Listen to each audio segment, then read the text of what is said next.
Bright Cutie. Every student matters. Hello everyone and welcome back to my session. I am Jyoti Sharma and today we are going to start with the very first chapter of history of class 6, that is an introduction to history. So in this session we will understand about history because history is a very new subject for you. So it is very important first to understand about the subject. What is the meaning of this subject and what we are going to deal in this subject. So first of all, let's understand what is the meaning of history. What is history? So history, basically, we all know it is about the past. This is the simple meaning of history. But when actually this term came into the notice, or who actually discovered this name, basically. So there was a writer and geographer known as Herodotus. And basically he was European and he has actually mentioned about Greco-Persian War, which was happened in the past. So he was a very first writer who had actually systematically written down the event, or we can say about the incident of Greco-Persian Wars. So through the study of the past, what happens? We try to explain the cause and effect of the past events. So Greco-Persian Wars, he has actually, because before Herodotus, there was no evidence of any writer, of any author who has actually explained about history in a chronological manner, or we can say who has mentioned about the dates and events in a proper sequence. So he was the first person who has actually mentioned about everything from history and about that particular incident of Greco-Persian War. So it is what we understand through history. History is a simple, which means about the human past. And it is not only confined up to the human past. You can imagine whatever we are today, it is all because of the base and the foundation, which has been set up long back that we cannot even imagine. So it's like a tree. For tree, if we will see, this is a tree, but is it like this from the origin? No. First, the seeds has been sown at the ground. Then the leaf will come and gradually it grows up to as a tree. So it's like that only. This is the present. We are living in the present. But if we don't know, if we do not know our base of, or if we do not know what seeds have been sown, so how come we are going to improvise? How come we are going to learn? Or whatever decision we have to take, we have to first understand about the past. We have to first understand about its base level. So this is what about the history is. And history actually highlight the development of human civilization, and of course the scholars who study about the past, they called it as a they call as a historian. They call as a historian. So the person who actually write about history, that person is known as historians. So historians are the people who write about history or who have a knowledge about the past. Then we look into the dates, role of dates. Role of dates is one of the most crucial part, because without having sequence, without having dates, we will be not able to link up the things. So it is important. If your date of birth is not clear, then it will be difficult for you to calculate your age. So it's like that only. This is just an example. This is the importance of dates. Without dates, the accuracy will never come. So accuracy as well as sequence And for the incidents which we have to understand, it is very important to understand about the dates. So that is the importance of dates. Without dates, we cannot understand history. We cannot understand the sequence. And due to this, historians give very, very importance to the dates. Now, next, when we look into the importance of history, ancestors' struggles and achievements. So ancestors' struggles and achievements, basically, what does this mean? History is not only one subject. I believe, and I think everyone believes, that history is a base of every subject. So history is the mother subject. Even in mathematics also, if you do theory, if you do practicals, or if you will do formulas, before that you always read about the theory, the person who has actually introduced that formula and how he has introduced. So first, doing Pythagoras, you will first read about the Pythagoras theorem. So this is the importance of history. In every subject, you see, somehow it is related to the past. So we cannot neglect the importance of history. Now, through history, we always understand why we cannot neglect. We can understand through all these pointers. First, ancestors' struggles and achievement. Through history, we got to know that who were our ancestors, what kind of struggles they have done, what kind of achievements were there, and whether they have done any mistake that we should not repeat, or if they have actually done something which we should repeat. So the experience, basically, when we got to know about the past, we got to know, suppose if we are living today, and if we will got to know about, we are curious to know about our grandfather, great grandfather. So why we love to know about them, why we love to hear about their stories? Because through those stories we learn things. Even they themselves will, if they are alive, they themselves will tell you what were their mistakes, what you should not repeat it again, and what actually you should implement in your life. So that is the importance. This is just an example, small example, which is just related to you. You can imagine this human civilization. What we are today is all the base or foundation of our ancestors of the past, and the modern human being which we are today, it was not like that. The human history was completely different. We were not like this, the modern human being, and it was the phase of lakhs and lakhs of years which actually took time to evolve the human being which we are today, from a very, very basic level. So that knowledge we will know, that knowledge we can understand through the history. We learn in history about the kings, about the kingdoms, about ordinary people, how they used to live. Now, if we will take the example of today, Chanakya Niti is a book which was written by Chanakya, or we call him as a Kautilya also, who was the minister in Chandragupta Maurya's time. His book on polity is so important and influential that today also our politicians follow the guidelines which were written by Chanakya. And this thing which I am talking about is of 1,000 years back. You can imagine the level of importance, the level of precious resource which we got from history. So upon that, we develop, we innovate, we discover things. Without knowing past, we are baseless. Without knowing your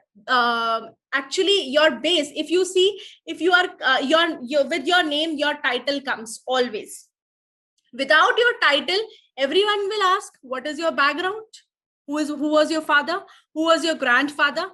And imagine if you do not know who is your grandfather, from which state you belongs to, what kind of culture your family have. So you just imagine, without that, what is your existence? Where will you go? So this is what we learn in history. And history is not only about myself. It is not only about you. It is about us. It is about the human civilization. which has grown and which is well settled today in the world. So ordinary people, we got to know about the ordinary people also, how they used to live. We got to know about kings and their kingdoms. We got to know about culture. Now, this is very important term, which students, I believe you should know. What is the meaning of culture? Culture is something which is human activity. Like, for example, whatever human activity they develop, like for, if I'll say, I go and I worship every day at temple, or if I'll go to church, or if I'll go to mosque. So this is the culture which I have developed. Devotion, regular devotion to the God. Or if I'll say the lifestyle, the way I live, this is a culture, the culture which I have developed. So human activity, basically, human activity, which activities which we are developing, this is what we call as a culture. Don't misinterpret culture only with the festivals. It is not like that. Culture is whatever you are doing, your activity, that the regular activity that makes the culture. So culture and civilization. Civilization is human settlement with a standard level of lifestyle. So that this is what we will understand through the history only, that from where we are coming, what was our existence, what was our roots, how we have started developing, on what basis we have developed. Today we are using laptop, today we are using mobile, but do you know how these things got discovered, how these things got invented? This is how, after knowing the invention part, you can understand its origin, and then you can modify on it. Then you will get in-depth knowledge about that specific object, and then you can work upon it. So this is the importance of history. Origin of everything. That's what I was telling. I believe history is a mother subject of every subject, because for every subject, its background is required. So whenever we study even science also, we always study about the scientist. What is the requirement of studying about the scientist of 1,000 years back who has invented that thing or discovered? So because we have to understand that, if we will understand that, on that basis only, we can discover, we can innovate new things. So this is the importance of history. We got to know, and history is, it's not that history is always correct. We in India today also, we see there are lots and lots of states which still are so orthodox. They believe in casteism. They believe in, discrimination on the basis of caste, religion, and what not. So when we look back to history, we saw that these all things have been created by man only. When we got to know about these things, we should actually take initiative to change our society. We should change the mindset of the people. If we are getting educated, if we are getting to know about the past, we are studying about it, we are knowing about it, we know the roots, we know the reason, we know the logic from where it is coming, then we have a point to prove, and we can make a change in the society. So that is why history is very, very important. Now, let's look into the another thing, which is about the chronology and the concept of BC and AD. Now, dates in timeline.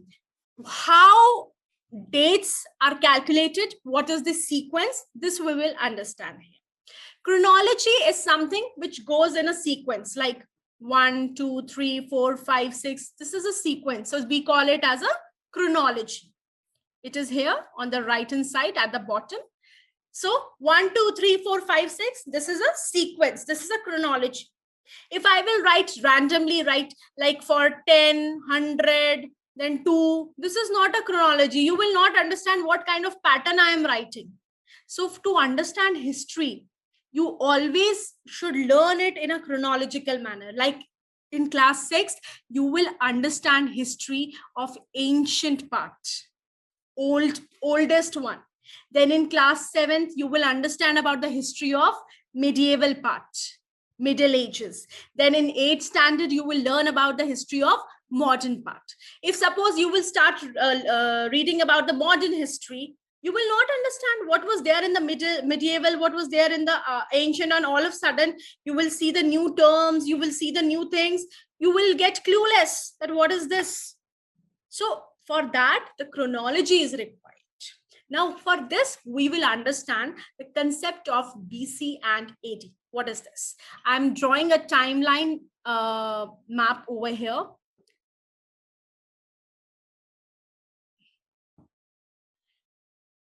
Okay, this is 0. This 0 is considered as a birth of Jesus Christ. This 0 is considered as a birth of Jesus Christ. Now, before this 0, the calculation will go in a reverse manner. Like for example, first, then second, then suppose 300, then suppose 500. For example, within this, there will be years. I'm just giving random digits here. 1, 2, 300, 500. So before 0, the calculation will be reversed. Like first 500 will come, then 300 will come, then 2, 1. It will goes in a reverse direction. And what we say, like 500 BC. Now, what is the meaning of BC? That is before Christ. Now, after this date, this is a date 0, which we are considering, and this is a date of the birth of Jesus Christ. Before that date, the dates are going in a reversed direction, and we calculate it in a reverse direction. That means 500 BC will come first, and then 300 BC will come, and this like this it goes on. And after that 0 comes. Then after 0, the ascending order will start. Like 0, after 0, 1 will come. Then suppose 2 will come, 3 will come, so on. And like this 300 will come, 500 will come. So naturally 0, before 0, what we are calling it? Before Christ. So what will be AD? That will be after Christ. But the meaning of this abbreviation is not after Christ. It is Anno Domini. Anno Domini means after the birth of Christ only. So Anno Domini, spelling of Anno Domini is this. Anno Domini means after the birth of Christ. So it will goes like 1, 2, 3, 4, 5, 6, this so on. And like this, we are living in 2021. So students, I would like to tell you, we are living in 2021, but we consider it as a 21st century. There is a reason. Even in 2022, 23, 24, we will consider it as a 21st century till the time 2100 will not come.